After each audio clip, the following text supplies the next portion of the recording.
तारीख थी 15 अगस्त 1947। रात को 12 बज रहे थे जब दुनिया की आधी से ज्यादा आबादी नींद के खराटों के साथ सो रही थी।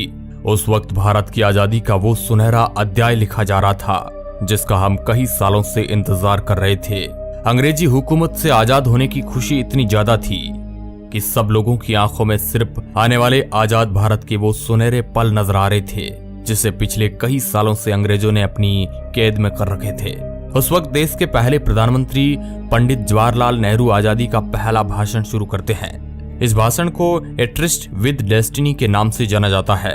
उनके स्पीच की शुरुआत इन लाइनों से शुरू होती है, हमने नियति को मिलने का एक वचन दिया था और अब समय आ गया है कि हम अपने वचन को निभाएं। पूरी तरह ना सही लेकिन बहुत हद तक। आज रात 12 बजे जब सारी दुनिया सो रही होगी, भारत जीवन और स्वतंत्रता की नई सुबह के साथ उठेगा।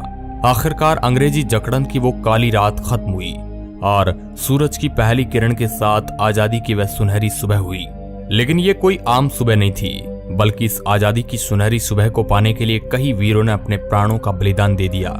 लेकिन जितनी खुशी हमें आजादी की हो रही थी, तो दूसरी तरफ एक ऐसी दर्द भरी दास्तां हमारी चौखट पर दस्तक दे चुकी थी। वह थी भारत और पाकिस्तान के बंटवारे की वो लकीर। उस लकीर ने भारत और पाकिस्तान को दो अलग अलग भागों में बांट दिया और यह एक ऐसी लकीर थी जिसका खामियाजा हजारों लोगों ने अपनी जान देकर चुकाया और करोड़ों लोग अपने बसे बसाए घर को छोड़ने के लिए मजबूर हो गए। कुछ महीने पहले जो देशवासी आपस में भाई की तरह मिलकर अंग्रेजी हुकूमत से लड़ रहे थे, वह बंटवारे की लकीर की वजह से एक दूसरे के खूनी दुश्मन बन चुके थे। बंटवारे के इस विस्थापन में इंसानियत पूरी तरह खत्म हो गई। 15 अगस्त 1947 से 9 दिन पहले 60 मुसलमानों का कत्ल अमृतसर में कर दिया गया। इसके ठीक 2 दिन बाद यानी 6 अगस्त 1947 को 74 सिखों का कत्ल लुधियाना फिरोजपुर रोड जलालाबाद के पास कर दिया गया। साल 1947 के अगस्त महीने के पहले सप्ताह के भीतर ही खून खराबे से अमृतसर की जमीन लाल रंग ले चुकी थी। हर रोज तकरीबन 100 से अधिक लोग अपनी जान गंवाकर बंटवारे की कीमत चुका रहे थे। उस दर्द भरी दास्तान को आज देखा तो नहीं जा सकता है, लेकिन उस पल को महसूस जरूर किया जा सकता है। आजादी से 48 घंटे पहले यानी 13 अगस्त 1947 को लाहौर से अमृतसर के लिए एक ट्रेन रवाना होती है। लाहौर के मुगलपुरा स्टेशन से चली इस ट्रेन में अमृतसर एक भी जिंदा इंसान नहीं पहुंचा। 43 हिंदू सिखों को ट्रेन पकड़ने से पहले ही मौत के घाट उतार दिया गया।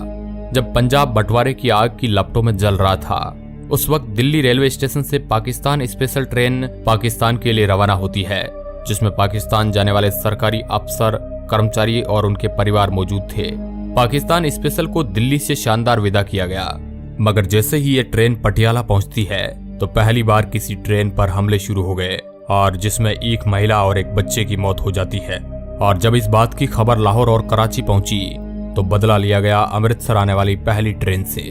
जब पाकिस्तान से वह ट्रेन अमृतसर रेलवे स्टेशन पर पहुंची तो उसमें एक भी जिंदा इंसान नहीं था।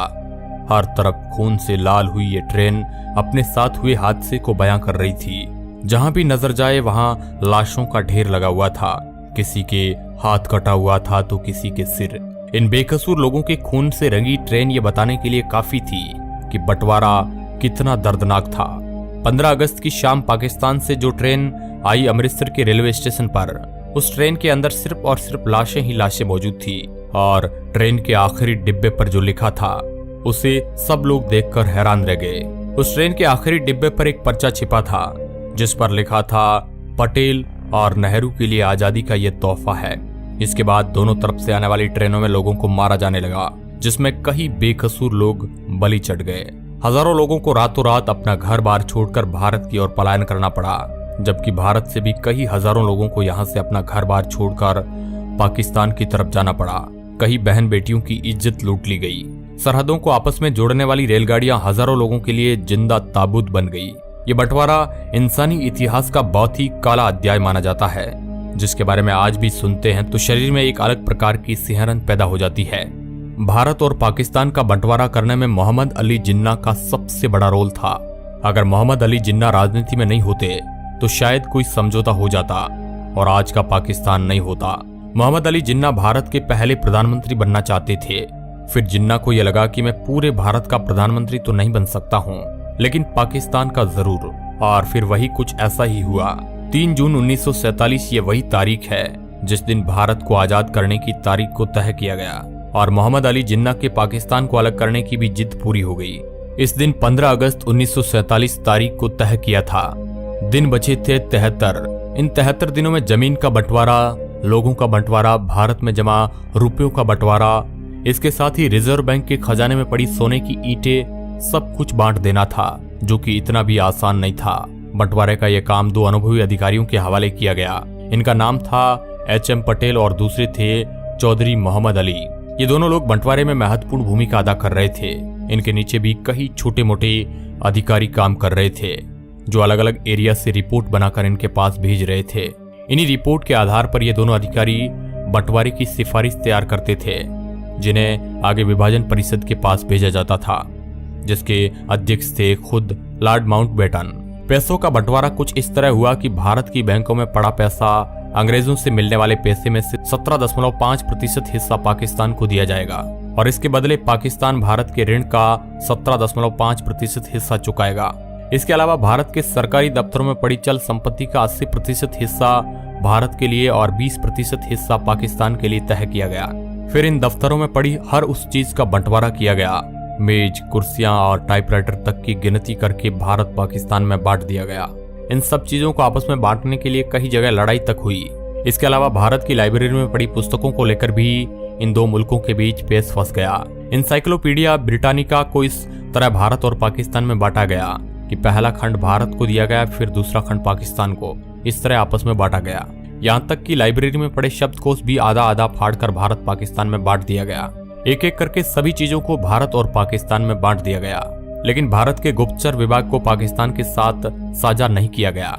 इस पर भारत के गृह विभाग ने दूरदर्शिता से फैसला लिया कि भारत के गुप्तचर विभाग में कोई किसी तरह की कमी नहीं की जाएगी और उसके अफसर इस बात पर अड़े रहे कि इस विभाग की एक फाइल तो छोड़िए, शाही तक हम पाकिस्तान नहीं जाने देंगे। इसके साथ ही पाकिस्तान के पास नोटों को छापने के लिए प्रेस नहीं थी और उस वक्त भारत में भी नोटों की छपाई के लिए एक ही प्रेस मशीन थी और भारत ने उस प्रेस को पाकिस्तान को देने से मना कर दिया, जिसके बाद पाकिस्तान ने काम चलाने के लिए भारतीय नोटों पर ही अपनी मोहर लगाकर करेंसी के रूप में इस्तेमाल किया। इसके अलावा एक बंटवारा और अहम था, वह था भारतीय सेना का, जिसमें हिंदू, मुस्लिम, सिख सब थे।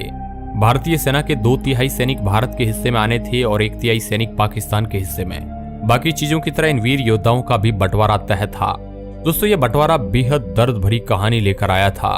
ये कहानी हम आज भी सुनते हैं तो हमारी आंखों में आंसू आ जाते हैं, जिसमें लाखों करोड़ों लोग अपना घर बार छोड़ने को मजबूर हो गए थे। अब दोस्तों, इसके बारे में आप क्या सोचते हैं? क्या यह बंटवारा सही था या गलत? अपनी प्रतिक्रिया हमें कमेंट के माध्यम से जरूर बताएं और इस तरह के इंटरेस्टिंग वीडियो देखने के लिए आप हमारे चैनल को सब्सक्राइब कर सकते हैं। धन्यवाद।